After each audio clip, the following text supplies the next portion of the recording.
Hey everyone. Before this episode gets started, I just wanted to put a trigger warning on this. We do talk about some mental health issues and suicide. It's about at the 40-minute mark, so just be aware. Thanks.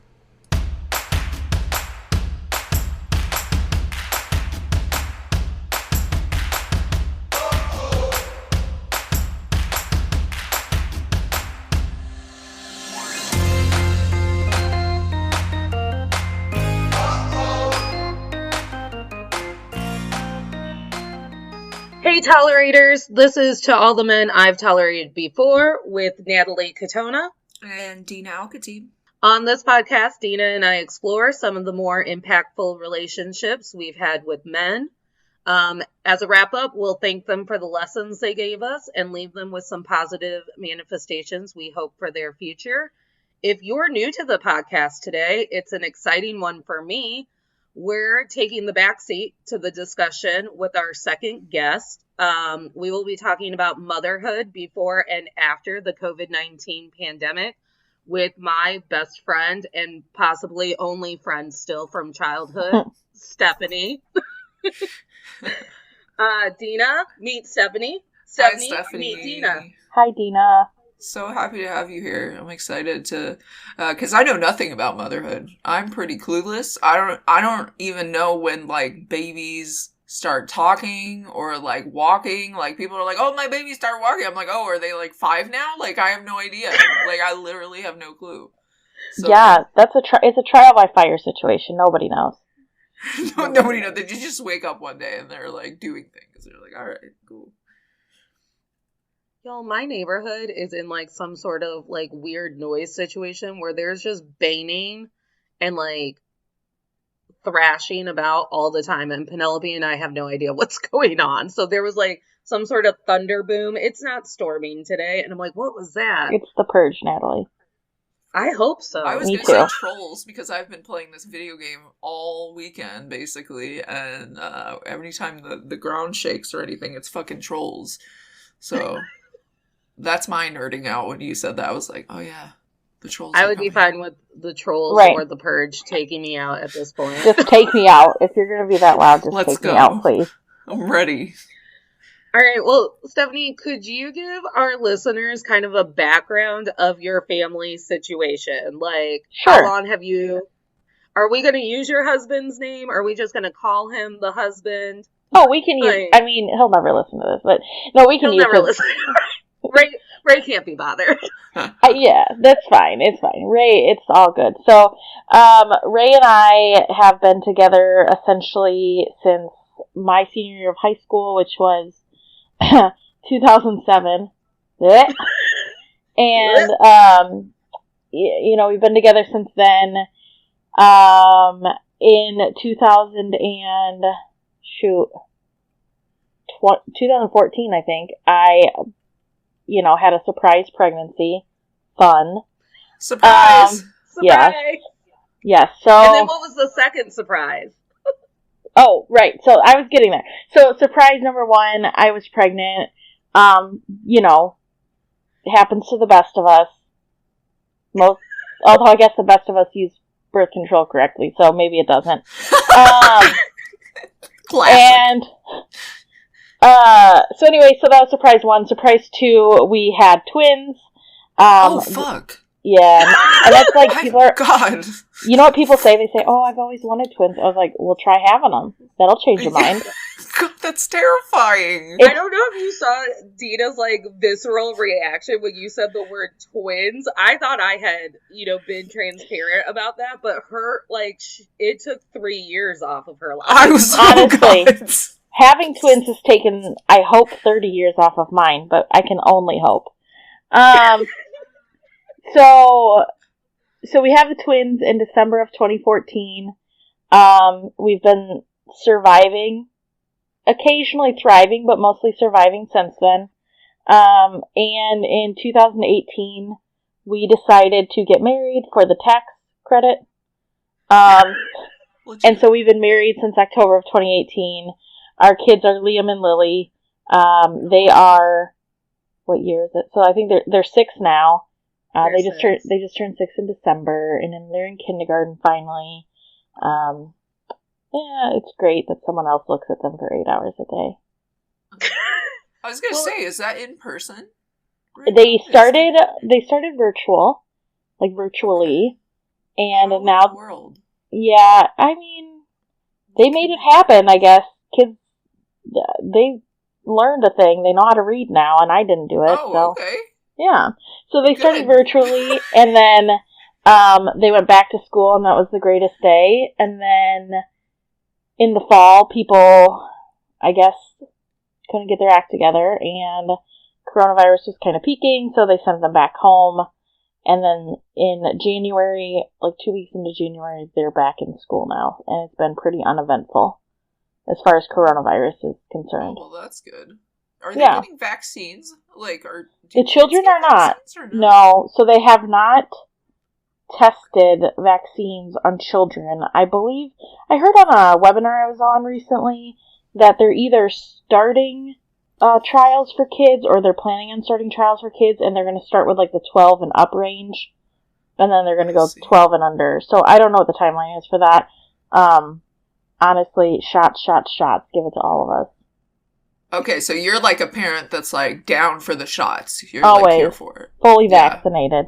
Hell yeah. Vaccinated squad up in here. Yeah, stick me with a needle. No polio here. I'm ready. I'm like, let's go. My arms are out. I'm going to walk in and be like, do you want to do a double? I'm ready. Honestly, and I am on all the waiting lists. Grandma, fall and break your ankle so you can't make it to your appointment, because I will be there. Honestly. But nobody calls. Nobody cares about my problem. Can you remind me when you started back at work part-time? Because you didn't work when the kids were babies. So I stayed home. I worked while I was pregnant, and I had planned on returning to work. But, you know, the postpartum depression and anxiety, and then the, like, crushing cost of childcare kept me home. And that's a whole other discussion for, you know, another time. But so I ended up staying home with them through this past spring. I had always planned, my plan was sort of always to go back when they started kindergarten, which would have been last fall. And coronavirus happened, Ray got laid off. Yeah, and so then it was, you're kind of like looking down like, all right, I hadn't really at first entertained going back to work, you know, even during Corona, because so many people were getting laid off, like who's hiring, you know, whatever. But a former colleague of mine had called and said, listen, I have a position. We can't find anybody. Would you be interested? Well, you can't really say no to that when your husband's not working, the world's falling apart. And so it wasn't exactly my plan, but I did go back to work at the end of May last year. So beginning of Corona, you know, a couple months in, back to work. I'm working part-time. It was super convenient when I started. Ray was home. So we just sort of switched. I went to work. He stayed home, dealt with the kids. And then when they started school, they were supposed to start in person. So, you know, I would just kept going on with my life, but they didn't. So then I started working from home, and I work from home 4 days a week. And then I go into the office 1 day a week, and I work like 6 hours a day. So part-time, mostly from home while my kids are now at school. What was the transition like from going back just to work after? Honestly, you know? So when I first started, it was just like, it's completely different, because people will say like, and I'll never be the person to say that like stay-at-home moms don't do anything, because there's so much that you do, but it's like also if you need to take a nap, there's your bed 4 steps down the hall, you know? So just like spending time mostly with adults versus mostly with children, because even when I was home with my kids, our lives, and they still do, but it's centered around them. So what are we doing today? We might see other adults, but it's for the benefit of the children, and that kind of thing. So spending time with adults, even just like typing on a computer, because like I hadn't, my laptop broke maybe when the kids were babies, and I never bought a new one. And so I'm like, just even typing was weird. And I was like, please don't look at me while I do this. Don't look at me when I type. I don't know what I'm doing. I don't remember how. I mean, but then some of it's like riding a bike. So then you're back in it and that kind of thing too. But it was, and nobody like wants to hear about what my kids did all day. And so it's like no one cares because they have their own lives. And I don't know, it's so strange. All the time I'm like, people just do this. I think to myself, like, people just straight up have a million kids, stay up all night with sick kids and go into work and like have to be productive. Like, this is just so wild to me. Or like, my thing is always, I'm trying not to impact my kids' lives, right? So why should they all of a sudden have to go from being home with me getting them ready, to like now all of a sudden you have to wake up at 5 o'clock in the morning so I can drop you off at a babysitter so that I can go to work and, you know, be a cog in the corporate wheel, and then babysitter's going to pick you up after school, and then I'm not going to see you till 7, but then you have to go to bed and eat dinner and be in bed by 8. Like, it's just such a mind fuck of people just do this all the time, and I still can't wrap my head around how people do it. And I'm only working part-time.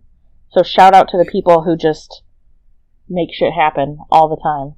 Dude, parents are superheroes, honestly, because I'm tired all I have is fur babies. I don't have children, so I'm tired just from normal work. And I'm like, can you imagine Natalie having to come home after working and taking, like, care keeping of other people alive. Like, and I don't want to live with anyone else. Uh-huh. I don't, like, I can't make that perfectly clear enough.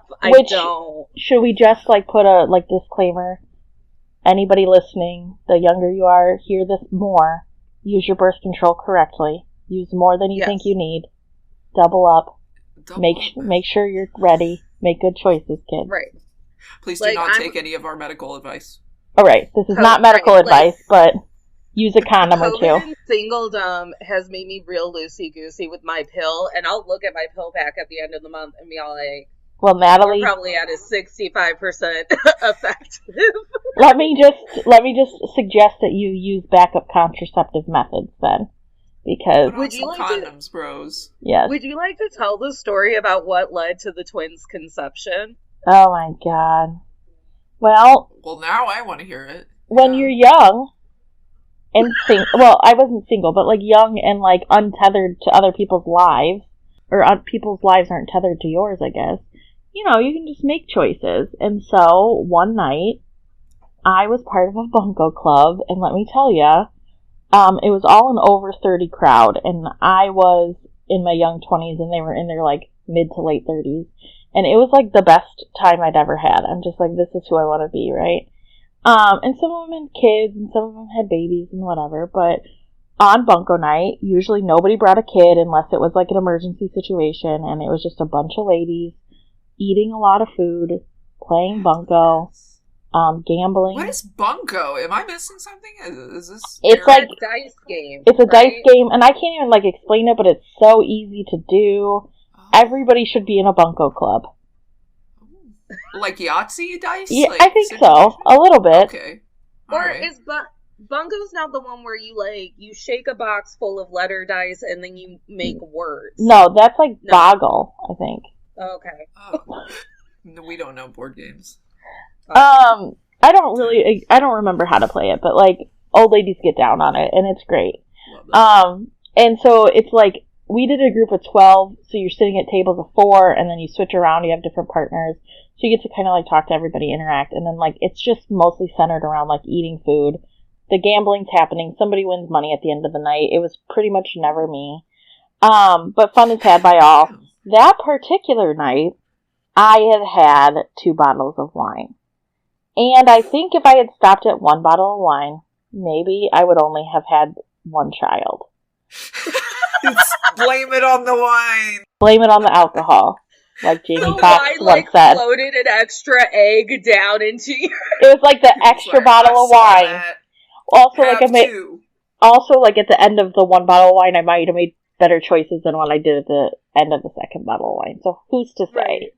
But like scientifically speaking, I think I can say 1 bottle of wine, and I would not be where I am today. That's real science right there, man. That is. So, young people, stop at 1 bottle. Put on a condom. Make good choices.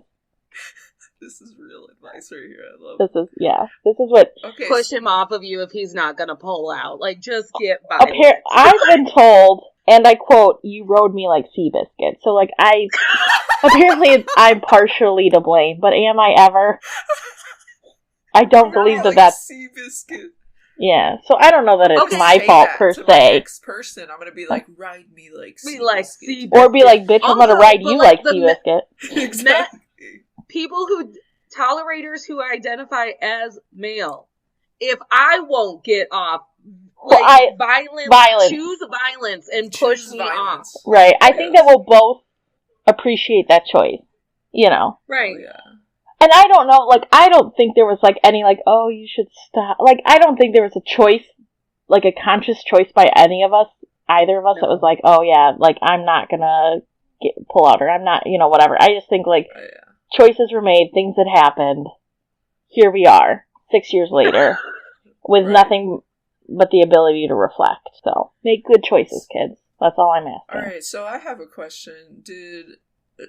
What's the biggest differences between motherhood, like, pre-COVID and then now, you know, in COVID? Alright, well, number one, McDonald's play places, right? You can't go to a play place. You can't even eat inside a McDonald's where we live. You can't... Things are starting to, you know, quote-unquote, get back to normal. But gone are the days of just, like, here's a germ-infested ball pit child. Please remove your body from mine and get in there.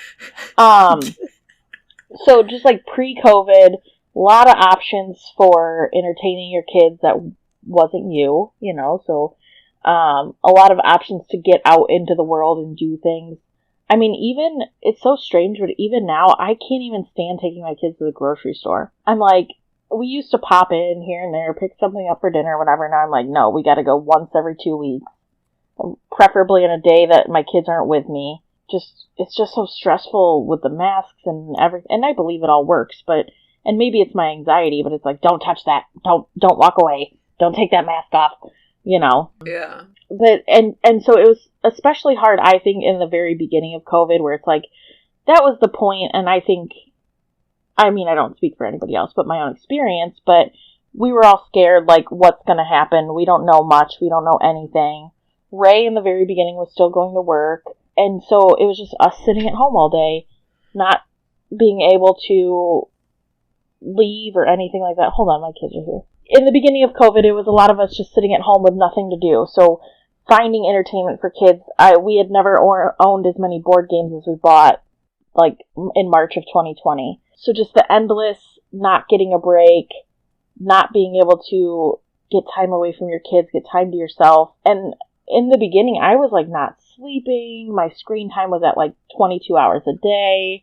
Just, like, yeah. So we live in northern Indiana, and so it was cold in the beginning of COVID. So we were just literally stuck in the house, nothing to do.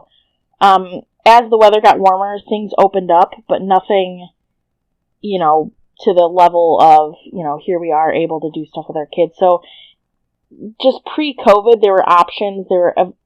There were ways for moms and parents to get time to yourself, and I think it's such bullshit that we tell moms that, like, oh, self-care, take a shower, like, but you were able to take a shower without your kids up your ass, and now you can't even, anyway, so pre-COVID, just home a lot, and now the kids are in school, but things still haven't opened up to 100%, you know, there's still a lot of planning that goes into even leaving the house, even spending time with other families. And yesterday I went to the park, and the mom I went to the park was wearing her mask. I mean, we were outside, whatever. But so I was like, oh, sorry, I should have brought a mask. You know, I didn't realize, whatever. And she's like, well, I was just trying to match the vibes of the park. So, like, you don't even know how other people feel about things, and I don't know. It's such a touchy subject, and what's okay for your family versus what's okay for other people's families. I know people who never sent their kids back to school and who don't go out, and I'm planning my family's vacation to Florida this fall. So, I don't know. I'm probably part of the problem, too, having said all that. I mean, you can only do so much. You can only do what you can, and so... So, you and I have kind of talked in passing about how the kids now react to time apart away from you because we've had so much intense time together. So have you noticed, like, a change in Lily and Liam and how they behave Yeah, so it was rough. When I first started working, it was very, very rough. I started in May of 2020. It is now, almost a year later.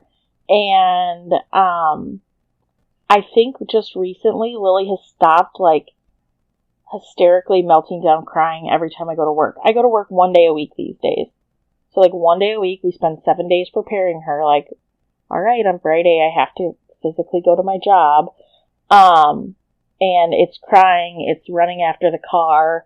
My first few weeks I was late all the time because, like, Lily was just a sobbing mess, and you're just, like, at the point where Ray's pulling her off of me, or we've tried, like, leaving while she's asleep, and then she cries all day.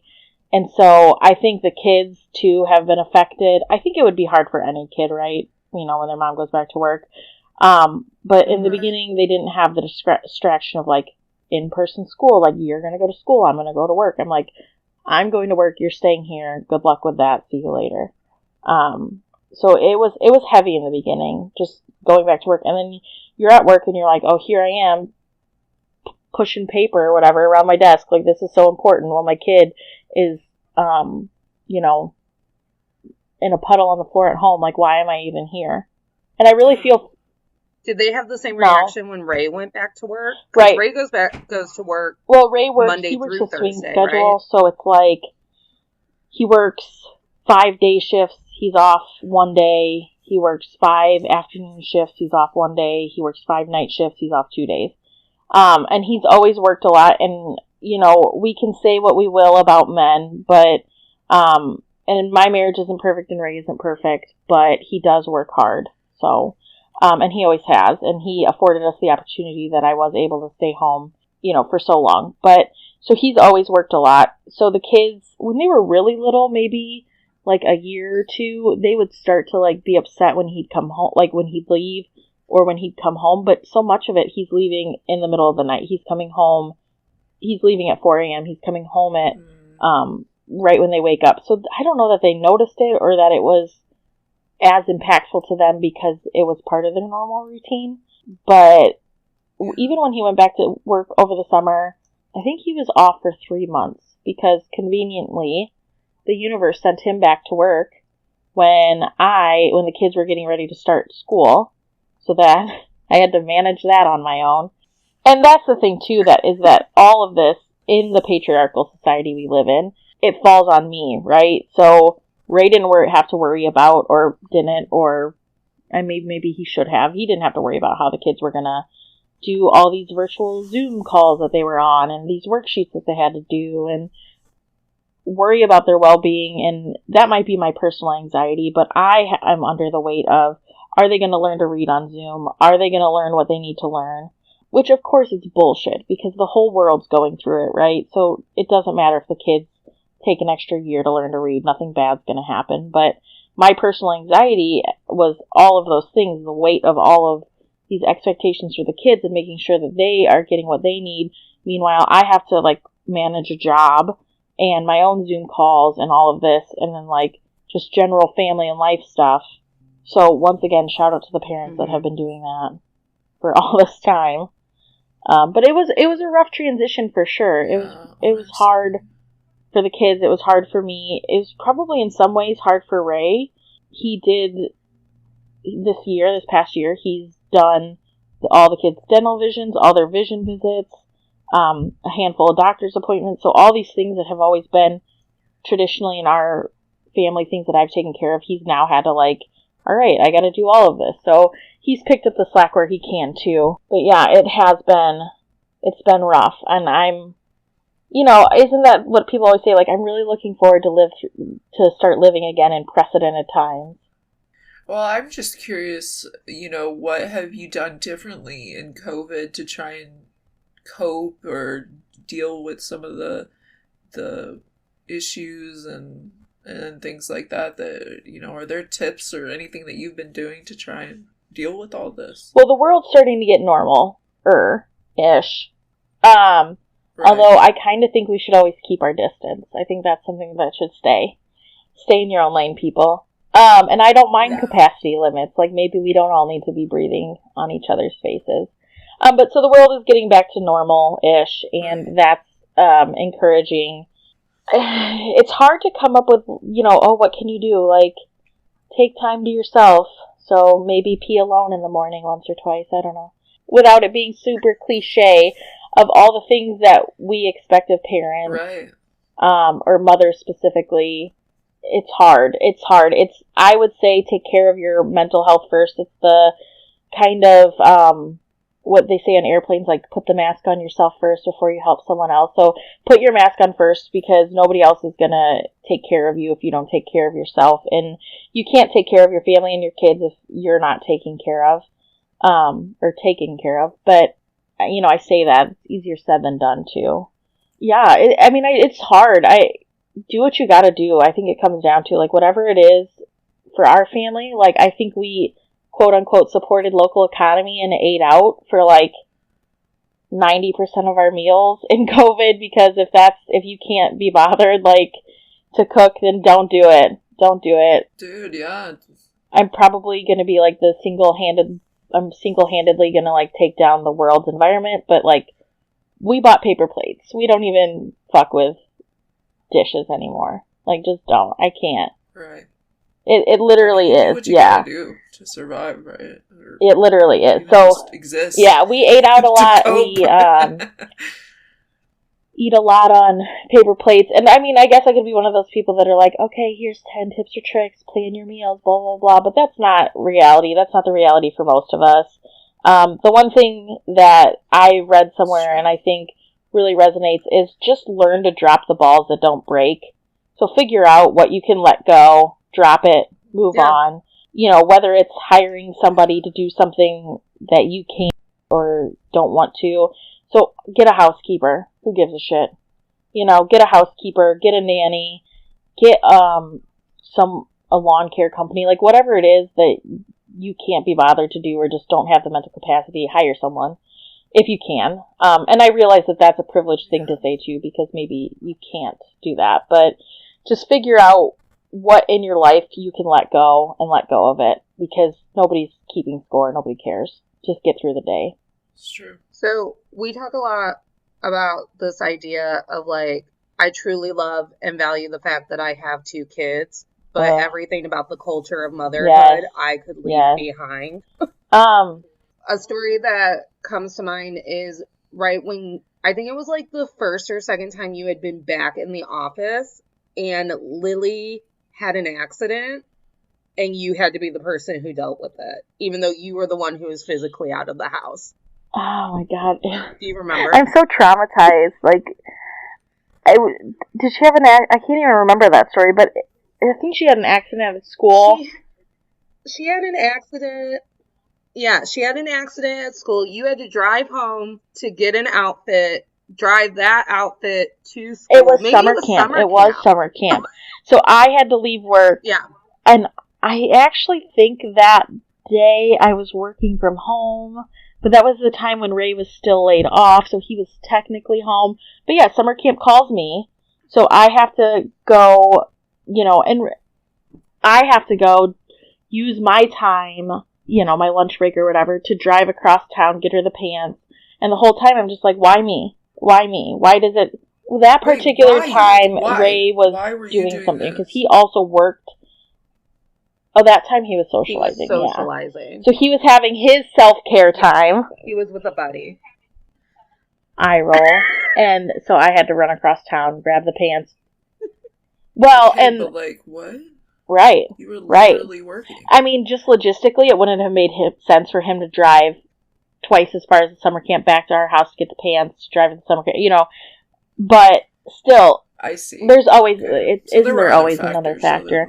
But it is just the weight of motherhood, in that I always say, like, I'm the primary parent, right? So no matter what, nobody gives a shit. One time Ray and I got in a fight because I was really busy at work. The kids were home. And I was just pissed because I think my sister was supposed to help me get with the kids' lunch or something. I can't remember. And so I was pissed. I had to, like, stop work, drive across town. I didn't have to. I could have made them something. But I had to drive across town. I think we had promised some pizza. So I had to go pick up the pizza, do the whole thing. And I was just pissed because I was like, why do I have to do this? You know, blah, blah, blah, blah. And so I called Ray and I was kind of bitching at him, and he goes, well, what do you want me to do? I'm at work. And I'm like, so am I. Like, my work isn't any less valuable because it's happening in our home. Why is it different? And so, like, so am I. So now I'm expected to work from home, manage the kids' schedules, manage their schoolwork, manage my schedule, manage the household, feed the kids, blah, blah, blah, blah. And all you do is get out of bed and go to work. And I think that... Yeah, why is that? He's physically at work. He works in a steel mill. So, like, he's physically doing, like, labor work. So I understand that he cannot physically come home and make the kids lunch or whatever, but it's the whole patriarchal society we live in, and just the expectations of men versus women. There are certainly things he could have done. You know, he could have packed them lunches before he left for work, or set something out for them or whatever, but I feel personally, and I think the data would support it, that women and mothers specifically have been impacted more by the coronavirus pandemic than any other group. Women are leaving the workforce in just by the millions, or at least a million, the statistic that I heard, and it's just setting back all the progress we've made in that arena back decades. And so, yeah, here I am. I'm expected to work from home and make sure the kids are getting their virtual work done and manage that for them and everything else. And I'm still at work, you know? So I think that for any mom that's dealing with all of that, it's hard. And I mean, not to say that there aren't parents. I feel like we always have to say that. Like, there are dads and other parents that are doing the damn thing and making it happen and whatever. But it falls, I feel, primarily on mom's shoulders. It's almost like it's like expected that it will. Like, you're fighting against the normal of what everybody thinks it should be like, and it's hard to break that. Like you said, he wakes up and he goes to work. That's it. That's all he has to do. Because that's what the man does. The one thing I will say about, like, this whole thing and going back to work and returning to the workforce is, wow, I've really realized, like, the world moves on without you.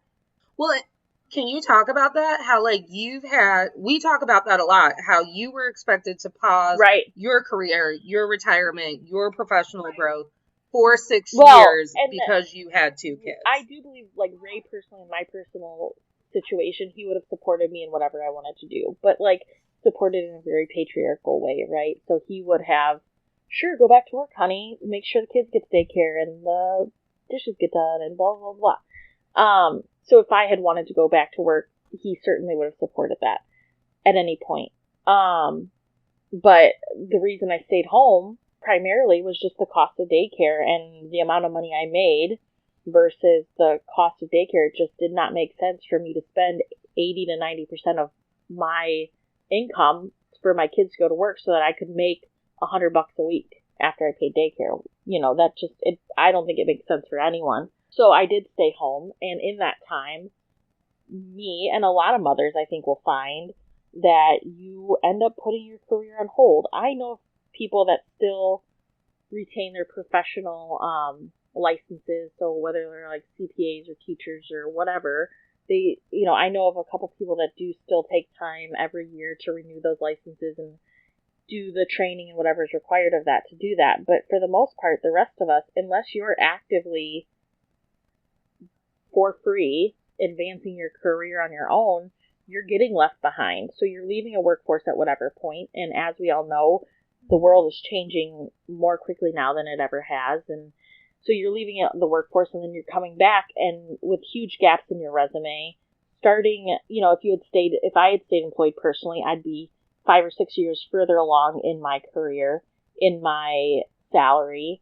And then during that time, you aren't putting money away for retirement. You aren't saving for a 401k. So women, regardless of coronavirus or anything, are already at a disadvantage. Women that choose to stay home with their kids are already with one step behind in all of that. And it's hard because my husband the whole time, he's been saving for retirement. I haven't. So, there's always a portion of that too to consider, and God forbid if we ever get divorced, a lot of men view that as their money. Well, sorry, buster, but the reason that you were able to go to work and make that money and do all of that thing is because I held it down for your kids. Like, I took care of your kids and did all that. And I don't think that society and men see that as valuable or see that as a contribution all the time. And it's probably just in many people's minds, it's like an expected thing that's what you're supposed to do. Yeah, well, and like, hold on, like, this is a lot of two-way times street. they see it as a gift they gave to you. So Ray gave me the gift of staying home with my kids. Like, no, I gave him the gift of free childcare. You know what I mean? I gave him the gift. Yeah.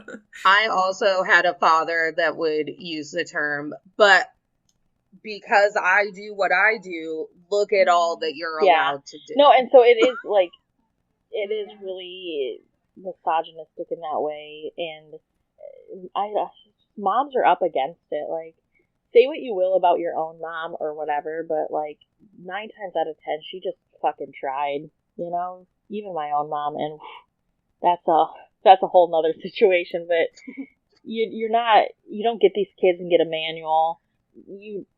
A lot of times, like, when I got pregnant, I didn't know shit about fuck, and I still don't know shit about fuck. And so, shout out to moms that are just doing it and doing their best, even though. And I think that there's a perception that, like, women were bred for this, like, that you have been prepped your entire childhood to have children. So, like, I love it when you'll just, like, overhear some man, like, tell his wife or whatever, like, well, you're just better with them. Like, I can't go to the park with them. I don't know how the swings work. You're like, I don't fucking know how the swings work. So hard because I've gotten in that fight with Ray. I've said, like, do you think that when these children were born, the doctor came in the room when you were out of the room and gave me, like, a secret manual for them that you didn't get? Do you think I got something? Right. Like, or that I chose not to share with you? Told me a thing that they didn't tell you. And I have a hard time with this, though, because I do think that, like, at some point, yes, moms are better, but, like, in my situation, at least, like, Ray only took off the day the kids were born and the next day because he didn't have paid time off. So I was able to be home with them around the clock 24/7. So just inherently, I learned more about the kids. I knew more about the kids because he was working. So to some extent, I kind of understand where that comes from. But at the other extent, it's like, it's the time and effort you put in, too. So do you come home and kick off your shoes and open a beer and turn on a show? Or do you come home and roll up your sleeves and dig into the shit show that's happening in your life too? So part of it I can see, but most of it is get your shit together and at least be part of your family. I just remember this, like, phone call because I was on the phone with you one day when Ray came home, and it was like peak corona. You've got fucking water beads. You've taught them, like, the goddamn water cycle. Like, you also had, like, the live stream aquarium on, and Ray comes home, and you were like, fucking Ray. I told Ray, spend some goddamn time with your kids.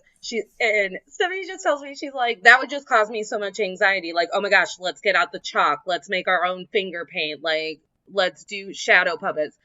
She's like, he's got a beer in one hand, and holding them on some zip line thing.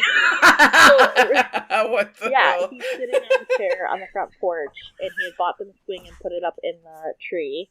And he ties a string to the string of the swing, kind of, and he pulls it from the deck.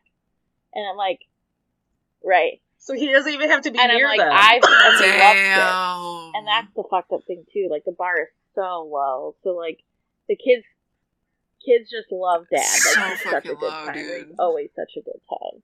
Because when Dad's home, we're just doing everything that's fun, right?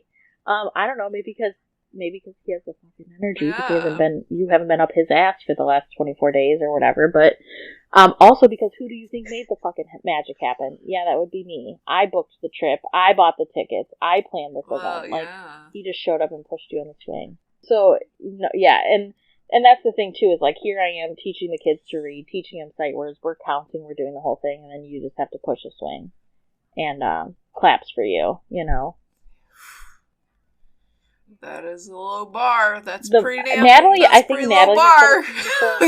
It's like the bar has been on the floor for so long that it's starting to, like, sink in. So it's like, it's buried. The bar is buried. It's buried. Yeah. It's indented below sea level. Mother It's Earth below has sea just level started at to this point. envelop it. Stephanie will tell me a story, and I'll just be like, you know, I don't want to have kids. And I know I definitely don't want to have kids with no So, man. like, normalize Like, I don't. marrying your best friend, and maybe you guys decide to have children together, or maybe you don't. But, you know, if Natalie's available when Ray dies, I will be asking her to marry me. Because I will never be getting another husband again, ever. I just want to be in the woods away from men. I saw a TikTok recently that was interesting, and the girl said, if they would have sent me home in high school with a baby daddy instead of a baby, I wouldn't have no kids right now. And honestly. That's right.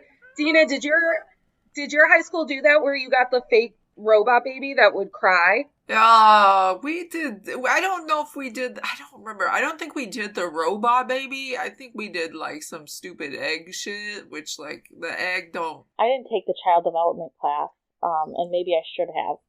Sorry, kids.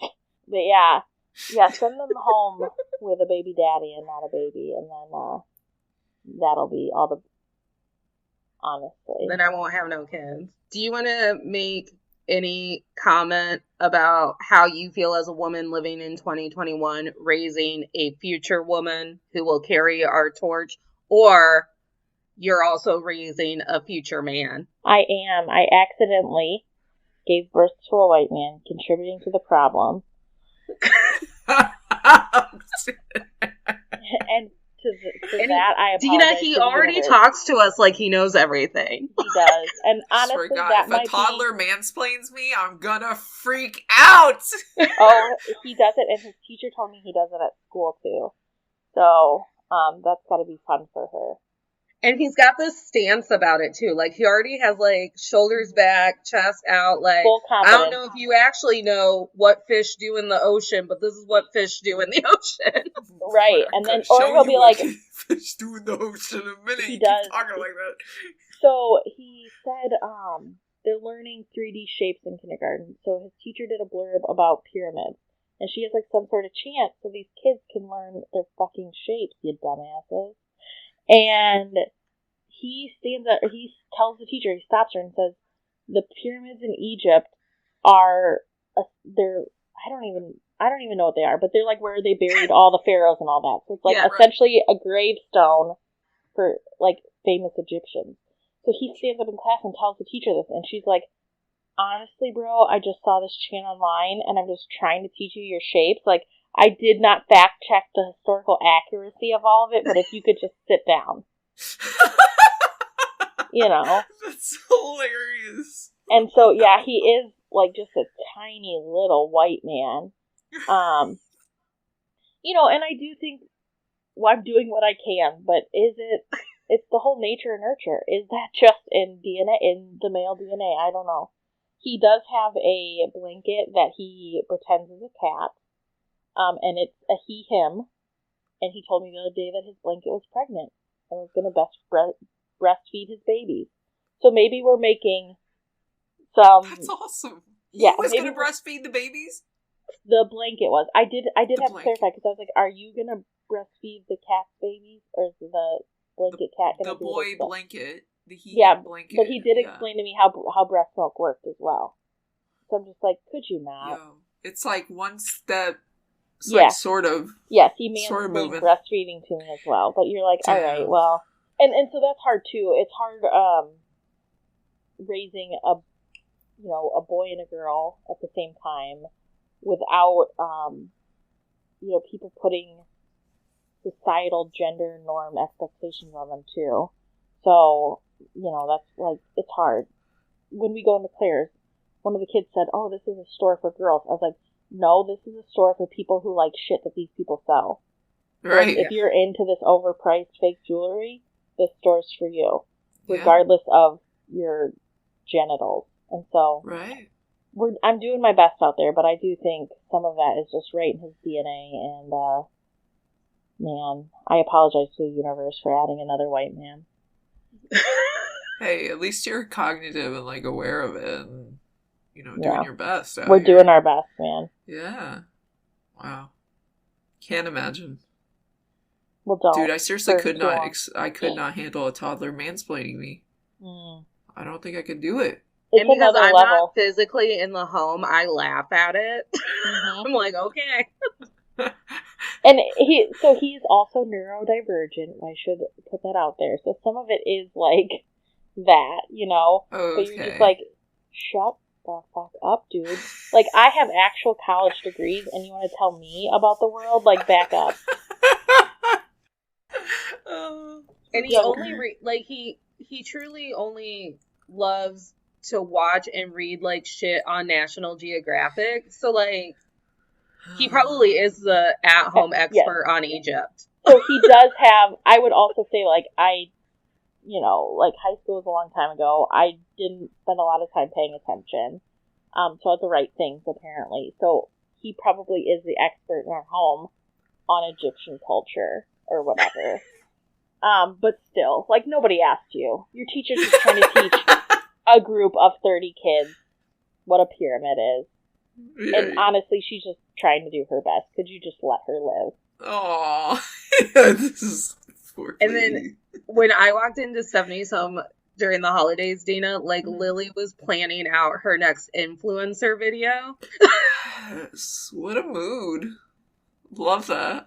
Liam thinks his life is a YouTube video, so, like, he talks to his subscribers. He'll be, like, playing a game. He'll be like, all right, like and subscribe, and you're gonna watch me.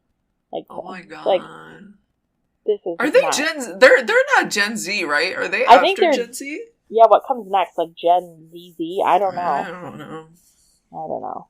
Yeah. Gen Jay-Z. Interesting. Right, Jay-Z. Dang, what is that? What is that gonna look like? Because Gen Z, yo, they're woke AF, and they are doing some stuff. And I will say, like, shout out to, like, our generation and the generations following that, like, do realize that this is not right and we're gonna do better. Even though sometimes they fail. Learning. Oh, yeah. That's expected. I can't remember. Did I tell you that I was some bullshit or I sucked or something, and then you just like hear Lily in the background go, "You don't suck, Aunt Natal." Oh, yes, she did. She's got like toxic positivity sometimes, but only towards other people. So, what did you say? You're just like, I don't even remember. You did like something negative about yourself, and Lily's like, "No, you're not stupid. You don't suck, Aunt Natal." However, she's also the one where you'll ask her, like, hey, do you want to come on this video and say hi to Aunt Natal? And she's like, I really can't be bothered, so why? Right, you're like, hey, do you want to say hi to Natalie? And she's like, no. No.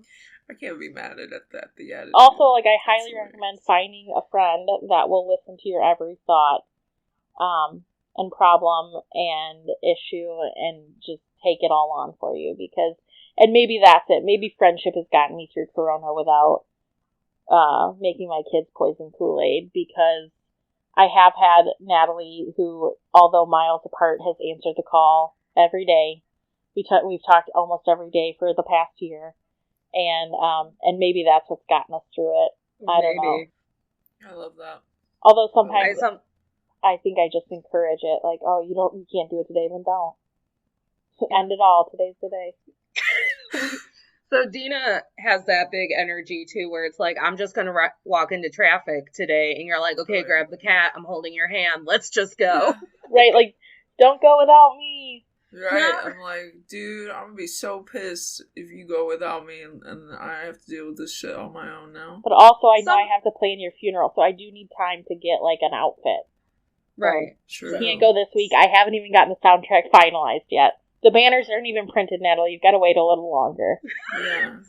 Some man this week tried to tell me, or you could just not drown yourself. I'm like, number one, don't tell me what not to do. Right, Number you're like, two, doing it now. Touch and go. Yeah, fuck you. I'll kill myself if I want. Fuck you. I'll drown myself in this kitchen sink right now just to prove a point. Damn it, I'm gonna need an inch of water, Natalie. On this shit. I'm gonna put a trigger warning on this shit. We might have to put just a trigger warning at the beginning of every episode. We're going to be like, hi, it's us. We're mentally ill, and we know that our mental illness is the same flavor as everybody else's. Right. So we are trying to self-diagnose our trauma through TikTok, just like you all are, okay? And we're all just processing. My counselor told me this week that I have to do the EDMR hypnosis therapy. I'm not looking forward to that. I am looking forward to the results, though, Natalie. Yeah.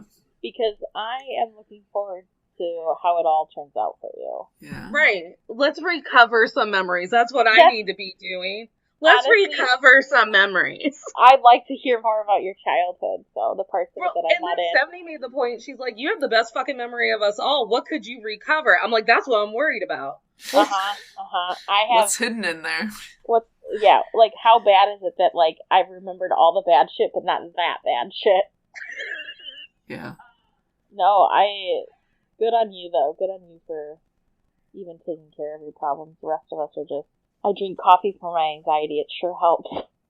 I gave up coffee. I know. I did for a while, and then I went back to it. I feel like maybe, Natalie, we should have Stephanie do some manifestations for us. Okay. So, Stephanie, we end every episode with, like, a blanket, wrapping it up, thank you statement to Raymond or Liam or men in general. And then you have to manifest, which means that you have to, like, wish well upon them. Or, like, a way that the men in your life can move forward to help womankind in general. Natalie, I didn't know this was going to be a homework assignment, number one. It's number the one, weekend. I'm so sorry. Did I not send you? I sent you a very professional email that I then told you not to bother to read. I was like, don't even worry. Can I just say, though, that this is, like, this is me to a T, though, where I'm like, I'll be your friend, but, like, could you please do my homework for me, too? Because, and I feel like that's probably, like, you've known me since high school. How much of my homework have you had to do? Like, no, Erin did all of our homework. Right, and honestly, appreciate that. Thank you for that. I really don't know what I'm supposed to say, Natalie. So, why don't you do one, Natalie? Okay, so I would like to thank any man out there who is listening to this episode and feels like they need to do a check-in with their wife or partner or someone who is helping them raise children. That means that you are open and honest about your life and that you are willing to take that next step to make sure that your partner feels supported. So thank you to those men. I manifest that there is a woman or a man out there who is listening to Stephanie, Dina, and I talking about motherhood and pandemic life and what this actually means for women. And they're taking it upon themselves to reflect and refocus some of their family dynamics. Did that help you out, Stephanie? Set the bar so high, Natalie. Yeah, well, I've been doing, this is episode 15. Honestly. I also pulled that out of my ass. I know, the bar so high, Natalie. I guess I would say maybe, I do thank the men in my life, Liam and Raymond especially, I thank Raymond for being in my life and giving me the children that I have, who I love so dearly, even though it is hard, even though it wasn't my dream. And I thank him for being the partner that he has and continuously learning and growing with me through it. I manifest. I'm a little sketchy on that part, but. So, like, what do you wish for you and maybe for your family in the future? Well, number one, I wish that my kids don't play this episode at a therapy session in the future. But if you do, make sure Natalie gets paid. Honestly. No, I just wish that we continue to learn and grow and learn to love each other and learn to meet each other where we're at and just be there for each other. And do our best. That's like, that's what every mom wants. Yeah. Literally. And there's nothing wrong with that manifestation. You put it out. The point of it is that you're putting it out into the world, into the energy, and that hopefully it comes back to you, you know? Yeah. Be better. Let's be better. Let's teach our children to be better. Let's hope that we didn't fuck our kids up beyond repair. Hell yeah. Honestly. Let's hope that our kids aren't one day scrolling through TikTok trying to figure out what personality disorder they have. I've learned so much about my own mental illness. Like, am I going to do anything about it? No. But shout out to Gen Z for putting it all out there. Oh, yeah. Dina, do you have a quick manifestation or thank you?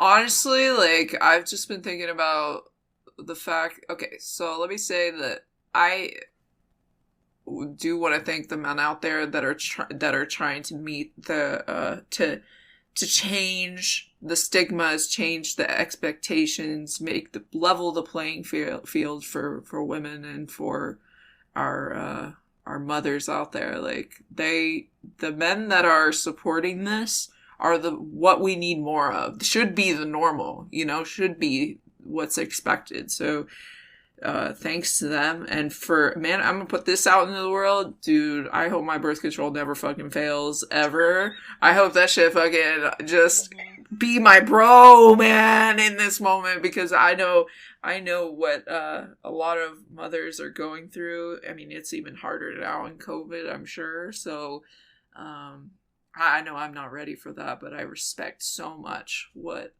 you and Stephanie and other mothers are going through right now, and how strong you guys are, and how much you're sacrificing to keep your families going. Like that's pretty incredible. So Stephanie, do you have like any plugs you want to do? You binging something good on Netflix? Do you want people following you on Instagram? Please don't. Okay, that's fine. No, if you want to see a bunch of pictures of my kids, because that's all I have to live for these days. I'm on Facebook. I'm 100 years old, so I don't do Instagram much unless Natalie posts something. I've seen everything on the entire internet, but if something should come up, please feel free to share it with me. Thank you to Corona for allowing us the time to be at home and do nothing but watch Netflix 22 hours a day. Love that. And we'll plug we can plug any social media you want to have out there, whatever this release is. I have two friends. Dina, I'm hoping that the promo photos for this episode are going to just be snapshots of Stephanie's scrapbooks that she's taken from our childhood. Oh my gosh. I've always been like that. Like, I've always felt the need to take a million pictures of shit that doesn't matter. And so, like, that's why I have 14 pictures a day of my kids, at least. And also of, like, every time we've ever gone out to eat at Applebee's in the early 2000s. I feel like you'll appreciate those in the future, like, down the line. Natalie and I do, like, a yearly yearbook check-in. Oh my God.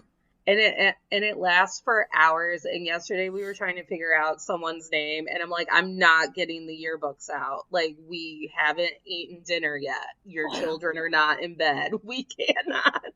Right. We just did it 3 months ago. We need time to heal from that. We'll get back to it. We'll have to figure out that person's name later. You need to just, like, put a sticky note on the yearbook of, like, whatever story we're trying to tell each other, and then be like, look up who this person is. All right, I'm gonna launch into our plugs. So make sure to like and subscribe if you haven't done that already. Leave us a 5-star review and a comment about what you're enjoying, and we can start highlighting those reviews at the end of episodes. You can follow us on Instagram at Men I've Tolerated Pod, and my personal Instagram is NatalieK124. And then, as I've been talking about for several weeks, my new blog, following my journey with the Artist Way and other craft and art shit I'll be doing in my life, because I just finished the Artist Way this week, is at nataliesinspiration.com. And then you can email us questions about your relationships or anything you need advice on at menI'veTolerated@gmail.com. Please make sure to add in the email if you're not cool with us using your name, your handle, or anything when you're DMing us stories or emailing us your personal business. And you can feel free to follow me on Instagram. My handle is at @ms_caboose, CABOOSE. I'll have links to all of my social media as well as my Twitch, where hopefully I will be streaming more.